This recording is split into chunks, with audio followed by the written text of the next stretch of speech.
You come from a line of people that have had more than one, for lack of a better choice of words, paranormal experience. You're not afraid. You're very, very open to it.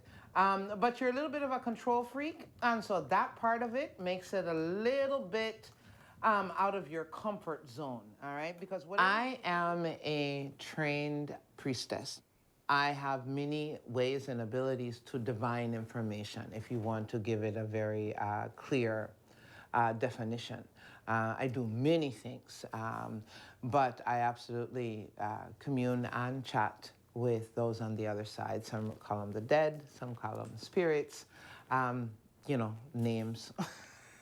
I wait for the spirits to tell me which deck to utilize.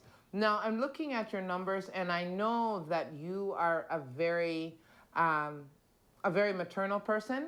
Your middle number is a 4. I'm known for, moreover than anything, anything else, the following phrase: "Call me now." Find out what I see for you. Call me now for a free tarot reading. I worked for the Psychic Readers Network. You used to pick up anything that was nearby and just lob it at the ex-husband. And I was able to work from my home. And you give it an extension and told what the rules are, et cetera, et cetera. During the interview, they ask you for a reading, whoever the person is on the other end of the phone, and you give them a reading, and that's what I did. And it wasn't much more than that. I thought I was believing the commercial. I thought you needed to get on there and get somebody there reading in 3 minutes, and so I'm taking calls. And I'm pushing stuff out in 5 minutes and 7 minutes. And then I realized that's not good. They don't want you to do that. In order to stay in a high priority on the phone line, your phone calls needed to average 18 minutes or more. Now, I made 24 cents a minute. That was on the high end. A lot of people were making anywhere from 12 to 15, 16 cents a minute. And that's what I heard on the grapevine. If someone called me on the line and I knew that they didn't have any money, I had no intention of keeping them on the line. And it would say, "Okay, baby, I got to go now. You're spending your money. You need to save that money. You see that bill that's sitting over there? You need to go deal with that. Okay, I love you, goodbye." It wasn't always an opportunity for them to say, "But no, wait, no. And that was more about me rather than them.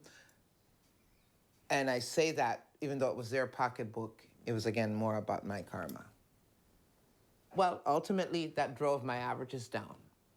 And when your averages are low, then you fall way back in the rotation, But that's what got me into trouble, was that concept. What helped me out was the fact that people kept dialing back and asking for my extension. Love. Does he love me? Does he not love me? Will she love me? Will she not love me? Will they marry? Is she cheating with somebody else? Is he really thinking about somebody else? Well, that's what all of the calls were about.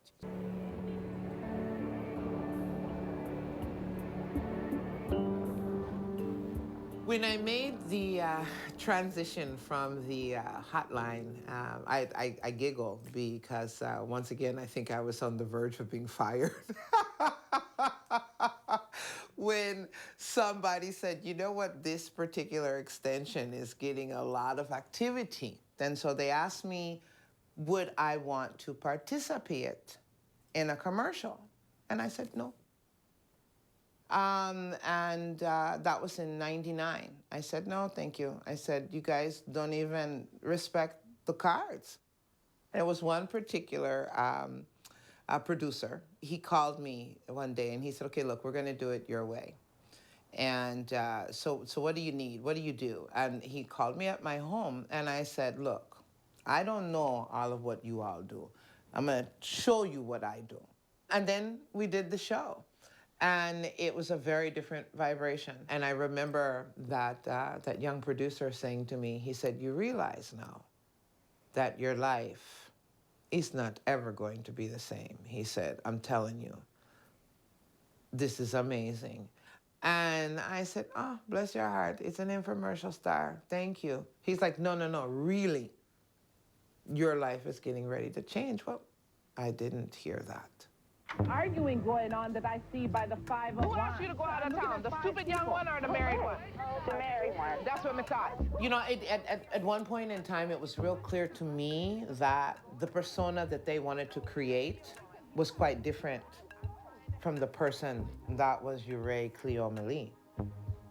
They wanted me to appear more what we would call bush. I'll show you that the hero can make a believer out of anyone.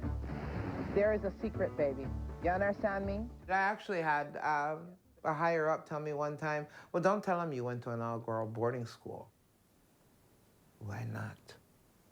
Well, we really don't want people, you know, to think that, you know, that I'm educated. So they took a lot of time to hone what they thought everybody was loving. One producer thought I would scare the public. So they really, no, it was very odd. Often they talked about me like I wasn't in the room, and that's when I also realized that I was more commodity and brand than a real person. And in my world, we say, oh, you know, I must know you from another lifetime, because the connection is instant. Instantaneous. And for me, at that point, I put the phone down. You want to heavy breathe and cost money? Knock yourself out. There you go. Day in, day out, hours on end.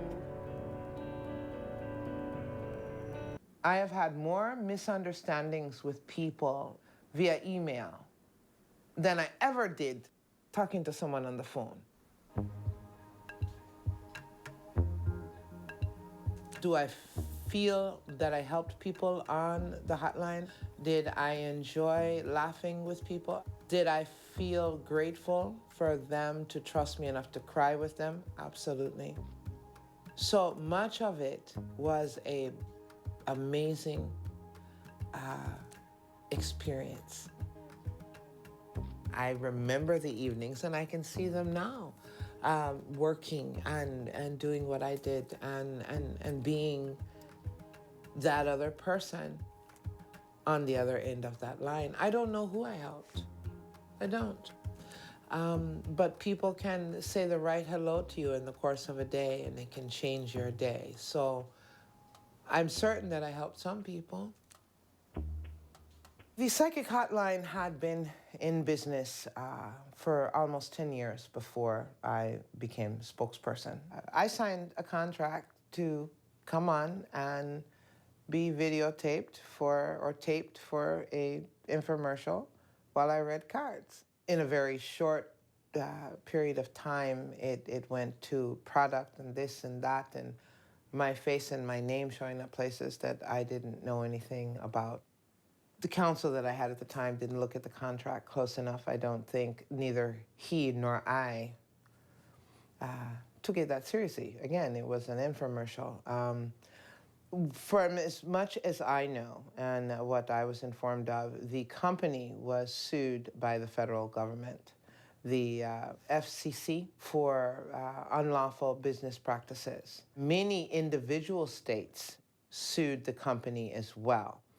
In many states, though, you have the right to sue the spokesperson as well. They dismissed all charges against me under one condition, that I not sue the state of Florida. But still to this day, what I've come to find out in the last 10 years and change since that happened is that people are going to believe what they want to believe.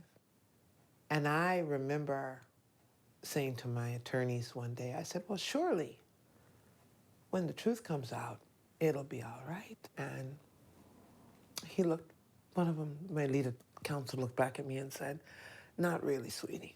That's not always the way it works.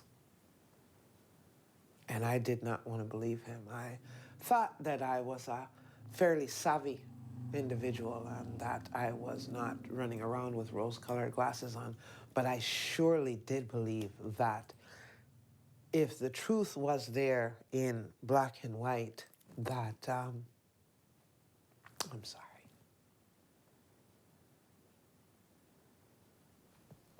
Sit, sit, go in the bar.